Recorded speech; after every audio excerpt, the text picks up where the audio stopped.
அனைவருக்கும் வணக்கம். நான் படித்து ரசித்த கதையை நீங்களும் படித்து கேட்டு மகிழுங்கள்.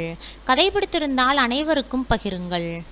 தபால்காரர் கொடுத்துவிட்டு போன 5000 ரூபாய் பணத்தையும் மணியாடர் கூப்பனின் கீழ்ப்பகுதியையும் கையில் வைத்துக்கொண்டு கண்களில் நீர் பெருக நின்று கொண்டிருந்தாள் கோதாவரி. கிணற்றடியிலிருந்து குளித்துவிட்டு தலையை துவட்டிக்கொண்டே ஹாலுக்கு வந்தார் சுந்தரம், ஓய்வு பெற்ற தலைமை ஆசிரியர். திக் பிரம்மை பிடித்தபடி கண்களில் நீர் பெருக நின்று கொண்டிருக்கும் மனைவியை பார்த்தார். அவள் கையில் இருந்த பணமும் மணியாடர் கூப்பனும் அவர் கண்களில் பட்டன. ஓ, மாதாந்திர கப்பம் மகனிடமிருந்து வந்துவிட்டதோ என்று தன் மனசுக்குள்ளேயே சொல்லிக்கொண்டார். ஏய் கோதாவரி, என்ன அப்படியே நின்னுட்ட? உள்ளே போய் ஒரு டம்ளர் மோர் கொண்டு வா போ என்றார் சுந்தரம். கணவனின் குரல் கேட்டு சுயநினைவுக்கு வந்தவள் பணத்தையும் கடிதத்தையும் ஊஞ்சலில் வைத்துவிட்டு கண்களை துடைத்து கொண்டு உள்ளே சென்றாள். சுந்தரம் அந்த கடிதத்தை எடுத்தார், படித்தார், சிரித்து கொண்டார். பயல் சொன்ன பேச்சை இந்த விஷயத்திலாவது தட்டவில்லை. மனைவி கொடுத்த டம்ளரை பெற்றுக்கொண்டே அவளுடைய முகத்தில் பிரதிபலிக்கும் உணர்ச்சிகளை படிக்க முயன்றார். கோதாவரி, கோதாவரி. அவள் புடவை முந்தியால் தன் வாயை பொத்திக்கொண்டாள். அசடே, நீதான் இப்படி உன் புத்திர சிகாமணிக்காக வருத்தப்படுற. ஆனால் அவனோ கொஞ்சமும் வருத்தப்படுற மாதிரி தெரியல. பாரேன், மணியாடர் கடிதத்தில் கூட அன்புள்ள அம்மாவுக்கு என்று எழுதக்கூடாதோ? வழக்கம் போல் ஒரே வரி, தவணை எண் 25 ரூபாய் 5000, அவ்வளவுதான் எழுதியிருக்கான். அதாண்டி, சும்மா சொல்லல. பெத்த மனம் பித்து, பிள்ளை மனம் கல்லுன்னு. கோதாவரியால் அடக்க முடியவில்லை. பூஜை அறைக்குள் சென்று விட்டாள். மேஜையின் மேலிருந்த சிவப்பு நிற நோட்டு புத்தகத்தை எடுத்தார் சுந்தரம். மூடியில்லாத கூட்டிலிருந்து மூக்கு கண்ணாடியை எடுத்து மாட்டிக்கொண்டார். நிதானமாக அவர் பக்கங்களை புரட்டும் போது அந்த தலைமை ஆசிரியரின் மனதில் பழைய சம்பவ ஏடுகளும் புரளத் தொடங்கின. நேர்மைக்கும் சத்தியத்துக்கும் முழு உருவமாக காட்சியளித்த காந்தியின் பெயரால் நடைபெற்ற அந்த உயர்நிலைப் பள்ளியில் ஆசிரியர் பதவியில் 10 ஆண்டுகளும் தலைமை ஆசிரியர் பதவியில் 5 ஆண்டுகளும் உழைத்து பலருக்கு, ஏன் ஆசிரியர்கள் உட்பட அனைவருக்கும் உதாரணமாக விளங்கியவர் சுந்தரம். அவருடைய ஒரே பிள்ளை பாஸ்கரன். பள்ளி படிப்பு முடியும் வரை ஒழுங்காகத்தான் இருந்தான். ஒரே பிள்ளை என்ற காரணத்தால் அவன் தாயார் கொடுத்த செல்லம் அவனை வழிமாற வைத்துவிட்டது. தன் கணவனுக்கு தெரியாமல் மகனுக்கு பணம் கொடுத்ததன் விளைவு, இரவு வெகுநேரம் கழித்து வீடு திரும்பும் மகனை கணவன் கண் பார்வையிலிருந்து மறைத்து சமையலறையில் சாப்பாடு போட்ட பாசத்தின் எதிரொலி, கல்லூரிக்கு கட்ட வேண்டிய பணத்தை சிநேகிதர்களுடன் சேர்ந்து குடித்துவிட்டு வந்த பிள்ளையை அடித்து திருத்தாமல் அள்ளி எடுத்து படுக்கையில் விட்ட தாய் உள்ளம், கதற கதற நடந்த அந்த நிகழ்ச்சி சுந்தரத்துக்கு இன்னும் நினைவில் இருக்கிறது. மகன் போக்குக்கு காரணம் மனைவியின் பலவீனம்தான் என்று அவருக்கு தெரியும். இருந்தாலும் அவர் மகன் குடித்துவிட்டு வந்த மறுநாள் காலை மகனிடம் ஒன்றும் கேட்காமல் மகன் எதிரிலேயே மனைவியை அதட்டி கூப்பிட்டார். ஏ கோதாவரி, இங்கே வந்து தொலை. கோதாவரியின் உள்மனம் எச்சரித்தது. மகன் பாஸ்கரனோ அலட்சியமாக நாற்காலியில் உட்கார்ந்திருக்க சுந்தரம் கையிலே ஒரு கைத்தடி இருந்தது. அவர் ரிட்டையர் ஆன போது மற்ற ஆசிரியர்கள் கொடுத்த நினைவு பரிசு. கோதாவரி வந்தாள். மகன் நாற்காலியில் காலாட்டி கொண்டிருந்தான். அவர் கையில் கைத்தடி சுழன்றது. நீ கொடுத்த செல்லந்தாண்டி உன் பிள்ளை இப்படி ஆகிட்டான். அடிக்கிற சமயத்தில் அடித்து அணைக்கிற சமயத்திலே அணைச்சாதான் பிள்ளை உருப்படியாக வளரும். எனக்கு இப்படி ஒரு பிள்ளை. நேற்று குடிச்சிட்டு வர்றான். அவன் ரூமில் போய் பாரு, சிகரெட் பாக்கெட் வேற. சே, வந்து ஏதோ தெரியாத்தனமா செஞ்சுட்டான். வந்து தயங்கினாள் கோதாவரி. என்னடி தெரியாத்தனமா செஞ்சிட்டான்? குடிக்கும்போதே குடிக்கிறது தப்புன்னு தெரியாதா? அதுவும் கல்லூரியில் ஃபீஸ் கட்ட கொடுத்த பணம். ராஸ்கல், என்ன திமிர் இருக்கணும் அவனுக்கு. அவருடைய கைத்தடி உயர்ந்தது. கோதாவரி பதறினாள். பாஸ்கரனுக்கும் உடல் கொஞ்சம் நடுங்கியது. ஏண்டி நடுங்குற? உன் பிள்ளையை ஒன்றும் அடிக்கல. இந்த திமிர் வளர்றதுக்கு காரணம் நீதாண்டி.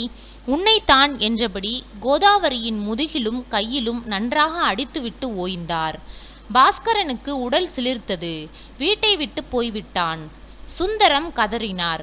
கோதாவரி, தப்பு செய்த தன்னை அடிக்காமல் தனக்கு உதவி செய்த அம்மாவை அடித்து விட்டாரே அப்பா என்று மனம் திருந்தி உன்னை தடுக்க வருவான்னு நான் நினச்சி பிள்ளை ஐயோ இப்படி உன்னை தவிக்க விட்டுட்டு போறானே கோதாவரி.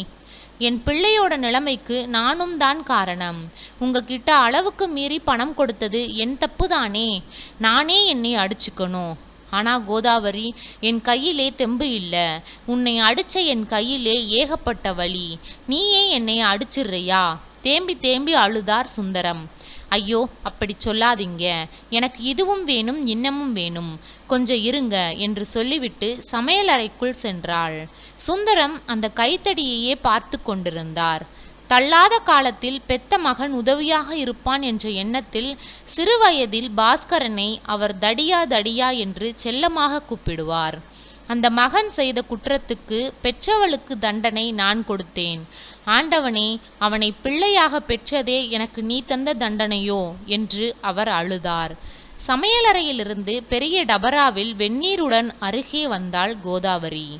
கையை நீட்டுங்க, வலியாயிருக்குன்னு சொன்னீங்களே, எங்கன்னு சொல்லுங்க. ஐயோ இப்படி உங்க கையே வீங்கி இருக்கே, வெந்நீர் ஒத்தடம் கொடுக்கிறேன், சரியா போயிடும். தம் கையை எடுத்த மனைவியின் கைகளை பிடித்து கொண்டு கதறிவிட்டார். கோதாவரி, நான் உன்னை அடிச்ச அடியிலே முதுகெல்லாம் வீங்கி இருக்கு, முழங்கையில் கீறல் விழுந்திருக்கு. அதுக்கு மருந்து போடாமல் அடித்த என் கைக்கு ஒத்தடம் கொடுக்க வர்றியே, உன்னை என்னம்மா சொல்றது? எனக்கு ஒத்தடம் வேண்டாம், உனக்கு நான் மருந்து போடுறேன், வா. நீங்க கொடுத்த அடிதான் எனக்கு மருந்து. மகன் தருதலையா இருக்கானேன்னு மனசுக்குள்ளேயே குமிஞ்சு மனசுலே ஆறாத புண்ணாயிடுச்சு. நீங்க கொடுத்த இந்த மருந்து அந்த புண்ணை ஆற்றிடுச்சு. என்ன சொல்ற கோதாவரி? நான் அடித்த அடி மருந்தா? ஆமாம், சிகிச்சை முறையிலே இருவகை உண்டுன்னு அடிக்கடி சொல்வீங்களே, ரண சிகிச்சையும் ஒரு முறைதானே. புண்ணை கீறி மருந்து போடுறதில்லையா? அது மாதிரி மகன் தருதலையாகத்தானே இருக்கான், திருத்திடலாம்னு பார்த்தேன். பாசத்தை மருந்தாக பயன்படுத்தினேன். பாவி, அடம் பிடிக்கிற குழந்தை பாலாடையை தட்டி விடுற மாதிரி செஞ்சிட்டான். போறான் விடுங்க. அவள் கணவனுக்கு ஒத்தடம் கொடுக்க ஆரம்பித்து விட்டாள். அப்படி அவ்வளவு சீக்கிரம் அவனை விட்டுட போறதில்லடி, பார்த்துக்கிட்டே இரு என்ன பண்றேன்னு. போன மகன் திரும்பவே இல்லை. 3 மாதங்களுக்கு பிறகு பம்பாயிலிருந்து கடிதம் வந்தது. அம்மாவுக்கு, பம்பாயில் வசிக்கிறேன். ஏதோ கல்லூரியில் படித்த படிப்பு கொஞ்சம் உதவியாயிருக்கிறது. நண்பனின் உதவியால் நல்ல வேலை கிடைத்திருக்கிறது. இப்படிக்கு பாஸ்கரன். ரத்தின சுருக்கமாக வந்த கடிதத்தில் தன் மகனையே பார்ப்பது போல் பார்த்து கொண்டிருந்தாள் கோதாவரி. கடிதத்தை படித்த சுந்தரத்துக்கு பற்றி கொண்டு வந்தது. கடிதத்தில் இருந்த முகவரி அவருக்கு தெம்பை கொடுத்தது. அவர் கடிதம் எழுத உட்கார்ந்தார். கணவர் எழுதிய கடிதத்தை படித்த கோதாவரிக்கு ஒன்றுமே புரியவில்லை. என்ன இப்படி எழுதியிருக்கிறீர்களே? என்ன தப்பா எழுதிவிட்டேன்? வீட்டை விட்டு ஓடிப்போன பிள்ளைக்கு இப்போது உதவியாயிருக்கிறது கல்லூரி படிப்புன்னு தானே எழுதியிருக்கா? படவா ராஸ்கல், அவன் பிறந்த நாளிலிருந்து கடைசியா அவன் கல்லூரிக்கு கட்ட கொடுத்த பணம் வரை அவன் திருப்பி தரட்டும். அதுவும் தவணை முறையிலேன்னு தானே கேட்கிறேன். பதில் வரட்டும், நீ பேசாமல் இரு. கோதாவரி மௌனமானாள். பம்பாயிலிருந்து எதிர்பார்த்ததற்கு சீக்கிரமாகவே பதில் கடிதம் வந்தது.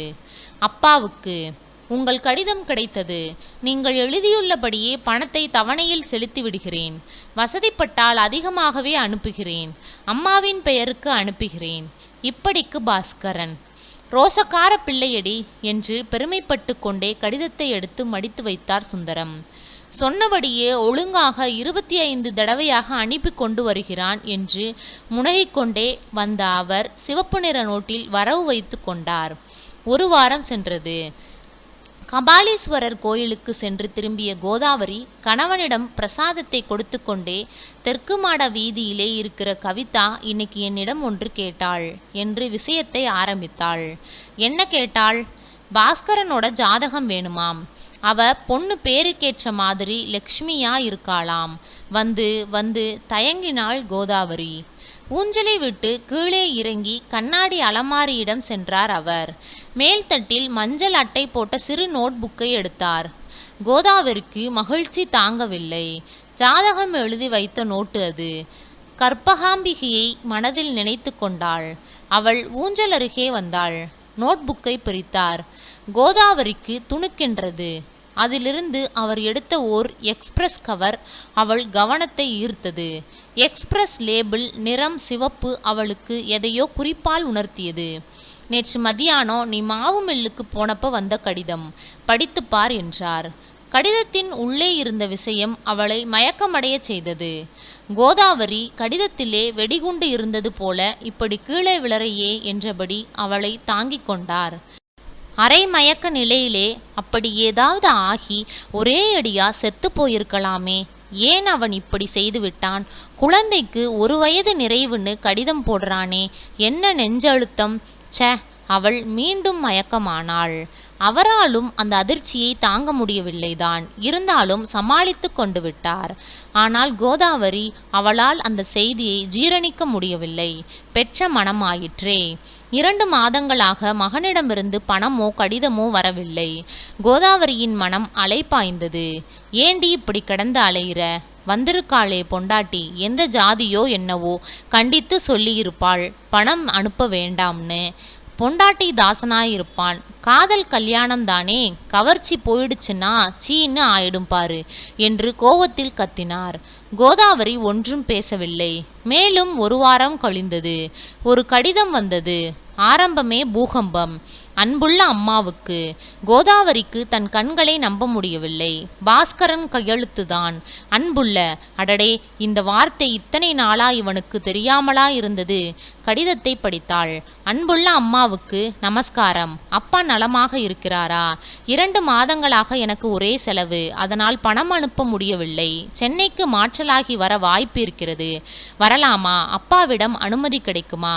மனைவி கோகிலா சொன்னதன் பேரில்தான் எனக்கு இப்போது தெளிவாகிறது. உன்னையும் அப்பாவையும் நேரில் பார்த்து நானே மன்னிப்பு கேட்பதாக சொல்லிக் கொண்டிருக்கிறாள். குழந்தை நன்றாக விளையாடுகிறது. இப்படிக்கு அன்புள்ள பாஸ்கரன். கோதாவரிக்கு தொண்டை அடைத்தது. கண்களில் தாரை தாரையாக நீர் பெருகியது. என் மகனா இப்படி எழுதியிருக்கான்? அவள் அந்த கடிதத்தை படித்து பார்க்கிறாள். சுமார் 60 தடவை அதை படித்தாள். சுந்தரம் அந்த கடிதத்தை படித்தார். ஒன்றுமே சொல்லவில்லை. இரவு சாப்பாட்டுக்கு பிறகு வெற்றிலையை மடித்து கொடுத்த மனைவியிடம் நிதானமாக சொன்னார் சுந்தரம், நாளைக்கு கடிதம் எழுதி விடுகிறேன் பையனுக்கு. கோதாவரியின் கண்களில் ஆவல் மின்னியது. என்னென்னு எழுத போறீங்க? சென்னைக்கு மாற்றல் வாங்கி கொண்டு வா, ஆனால் வீட்டு பக்கம் வராதே என்று. அவர் படுக்கைக்கு சென்று விட்டார். 10 நாட்கள் கழிந்திருக்கும். காலை 7 மணிக்கு தந்தி சேவகன் கொடுத்த தந்தியை பெற்றுக்கொண்ட சுந்தரம் தள்ளாடினார். சைக்கிள் மணியோசை கேட்டு ஹாலுக்கு வந்த கோதாவரி பதறிப்போனாள். கார் விபத்திலே கோகிலா போயிட்டாளாம். கோதாவரி ஊஞ்சல் சங்கிலியை பிடித்து கொண்டாள். சுந்தரம் ஓடி வந்தார். தரையில் விழுந்துவிட்ட மனைவியை அணைத்து எடுத்து ஊஞ்சலில் படுக்க வைத்தார். அவசரமாக டாக்டரை வரவழைக்க வெளியே வந்தார். என்னங்க, இப்படியே இருந்தால் எப்படி? அங்கே பையன் எப்படி தவிக்கிறானோ? மெலிந்த குரலில் கேட்டாள் கோதாவரி. 10 நாட்களில் அவள் சிறிது தெம்பு பெற்றிருந்தாள். 10 நாட்களில் வெகுவாக இழைத்து விட்டிருந்தார் சுந்தரம். என்ன செய்ய சொல்ற? அவருடைய குரலும் உடைந்திருந்தது. நான் சொல்லித்தான் உங்களுக்கு தெரியணுமா? வாசலில் டாக்ஸி நிற்பது தெரிந்தது. கதவை திறந்து கொண்டு குதிப்புடன் ஓடி வரும் அந்த சிறுவன், என்ன பாஸ்கரன் இப்படி ஓடி வருகிறானா என்று கேட்டுவிட்டாள் கோதாவரி. ஆமா, சின்ன வயசுல பாஸ்கரன் இப்படித்தான் இருந்தான். அப்போ இந்த பையன், இழுத்தார் அவர். வாசல் படியில் நிழலாடியது. அங்கே பாஸ்கரன் நின்று கொண்டிருந்தான். ஹாலுக்குள் நிற்கும் சிறுவனையும் வாசல் படியில் நிற்கும் பாஸ்கரனையும் பார்க்கும்போது ஏதோ சினிமாவில் காண்பிக்கப்படும் தந்திர காட்சி போல் இருந்தது அவருக்கு. பாட்டி, தாத்தா என்றபடியே வந்த அந்த குழந்தை சுந்தரத்தின் கால்களை கட்டி கொண்டது. தன் செப்புவாயால் கோதாவரியின் கன்னத்தில் முத்தமிட்டது. கோதாவரிக்கு உடல் சிலிர்த்தது. சுந்தரத்துக்கு புதிய உணர்ச்சி பரவியது. பாஸ்கரன் உள்ளே நுழையவில்லை. கோதாவரி தன் கணவனை பார்த்தாள். குழந்தையை பார்த்தாள். வாசற்படியை பார்த்தாள். குனிந்த தலையுடன் நிற்கும் மகனையும் பார்த்தாள். பார்வைகள் மோதிக்கொண்டன. கோதாவரி குழந்தையை அள்ளி எடுத்து கொண்டாள். வாடா தடியா என்று வரவேற்றார் தந்தை. உள்ளே நுழைந்தவுடன் தடால் என்று கீழே விழுந்து வணங்கினான் பாஸ்கரன். இன்னும் 1000 சொச்சம் பாக்கி இருக்கு. இன்னும் கணக்கு தீரல. சுந்தரம் கண்டிப்புடன் பேசினார். சிவப்பு நிற நோட்புக்கை எடுத்து வந்தார். மறுபடியும் தன் தாயின் கால்களில் விழுந்தான் பாஸ்கரன். அம்மா, அம்மா, தயவு செய்து என்னை மன்னிச்சிடு அம்மா. உன் அருமை தெரியாமல் உனக்கே அடி வாங்கி கொடுத்த இந்த பாவியை மன்னிச்சிடுமா. டேய், எழுந்துருடா, எழுந்துரு. உங்க அப்பா கணக்கு காட்டுற மாதிரி நான் கணக்கு காட்ட முடியாதுடா. உன் படிப்புக்கு செலவழிச்ச பணத்தை அப்பா கணக்கு காற்றார். ஆனால் உன்னை வளர்க்கறதுக்கு நான் பட்ட அவஸ்தையை கணக்கிலே கொண்டு வர முடியுமா? நிச்சயமா முடியாதுமா. கோகிலா செத்த உடனே நான் பட்ட அவஸ்தை, இந்த குழந்தையை வச்சுக்கிட்டு நான் 10 நாட்கள் பட்ட அவஸ்தை அப்போதுதானம்மா புரிஞ்சது, குழந்தையை வளர்க்கிறது எவ்வளவு கஷ்டம் என்று. பாஸ்கர், நான் மட்டும் ஒன்றும் புதிதாக செஞ்சிடல. ஒவ்வொரு தாயும் தன் குழந்தைகளை வளர்க்கிறதுக்காக படுற துன்பம் இருக்கிறதே, அதை வார்த்தையா வர்ணிப்பதோ விலை பேசுறதோ கணக்கு காட்டவோ முடியாதுடா. பல ராத்திரிகள் தூங்காமல் கண் விழித்து நோய் நொடி இல்லாமல் வளர்க்கிற தாய் தன்னையும் தன் பிறப்புக்கு காரணமான தந்தையையும் மகன் காப்பாத்துவான்னு நம்பித்தானடா அப்படி செய்கிறாள். உன்னை திருத்துறத்துக்காக அடிபட்ட நான் அந்த அடிக்கு விலை பேசி கணக்கு காட்ட முடியுமா? குலுங்கி குலுங்கி அழுதாள் கோதாவரி. பாஸ்கர், இந்தா பாஸ் புத்தகம். நீ அனுப்பி வைத்த ரூபாயெல்லாம் உன் பெயரிலே போட்டு வச்சிருக்கேன், இந்தா. ஆச்சரியத்துடன் கணவனை பார்க்கிறாள் கோதாவரி. ஆமாம் கோதாவரி, ஒருவேளை நான் செத்து போயிட்டா எனக்கு காரியம் பண்ண அவனுக்கு பணம் வேண்டாமா? அதுக்குத்தான் அப்படி செஞ்சேன். அவன் சம்பாதிச்ச பணத்திலே காரியம் நடந்தால் அவனுக்கும் பெருமை, எனக்கும் நிம்மதி இல்லையா? பாஸ்கரன் எதுவும் பேச முடியாமல் கல்லானான். நன்றி. கதை பிடித்திருந்தால் லைக் பண்ணுங்க, ஷேர் பண்ணுங்க, சப்ஸ்கிரைப் பண்ணுங்க. உங்களுடைய கருத்துக்களை கமெண்ட் பாக்ஸில் தெரிவிக்கவும். தங்கள் ஆதரவிற்கு நன்றி.